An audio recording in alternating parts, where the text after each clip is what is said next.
Well, let me break out the Greaseman Hobbledogaga Handbook. A popular feature of the Greaseman Show, giving techniques for encountering the ultimate paradise. Chapter 18, finding it at an auto repair shop. Oftentimes you think, oh, God, I gotta get the oil changed, the car needs a brake job. I'm looking at, 4 or 5 hours work, and I can't leave the car. I only got one car, so, I gotta bring a book and wait 5 hours for them to fix my car. Don't look at it as lost time. Look at it as time for a Hobbledogaga. Step number 1. Always get your car repaired at some place that's adjacent to a shopping mall, preferably one of the big store chains that also have an automotive shop. That way, you have the shopping mall, bars, and restaurants right next to the repair shop. And no matter who you are, sooner or later your car needs fixing.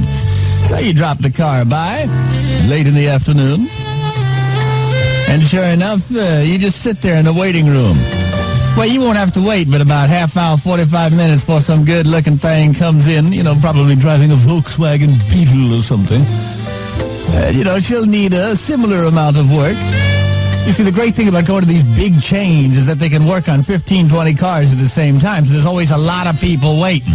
So you just look over the advantage crop, and you have already a common plane of intercourse. You're both there waiting. So you walk over to her, you make believe you're impatient and say, damn, if I had a nickel for every second I spent waiting in an automotive repair shop, and you smile at her and she'll say, yeah, I know what you mean. So you get to talking about how long you got to wait and how you need to get the car fixed because you see your family and you whip out those pictures of your nieces. That always tends to break down the barriers. Make sure you smile a lot. You say, how long your car going to be?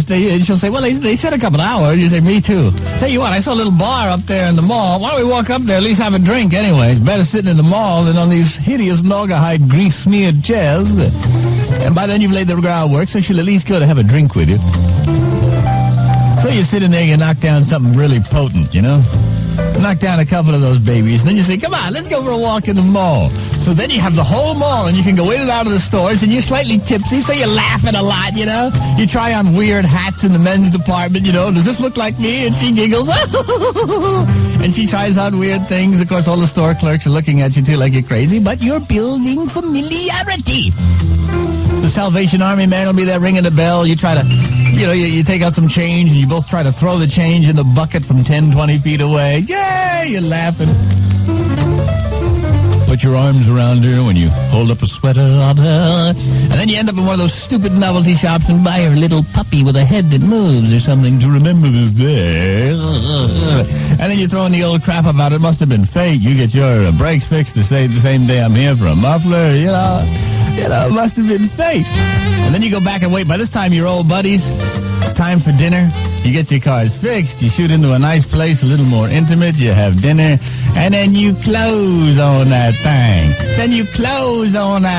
Boy. After you spend all those hours, it's like a cheap date. You're around the mall. You have a couple of drinks. You have a few laughs. And then you better close on that thing. So just because you're taking your car in for a tune-up don't mean you can't end up with a valve job.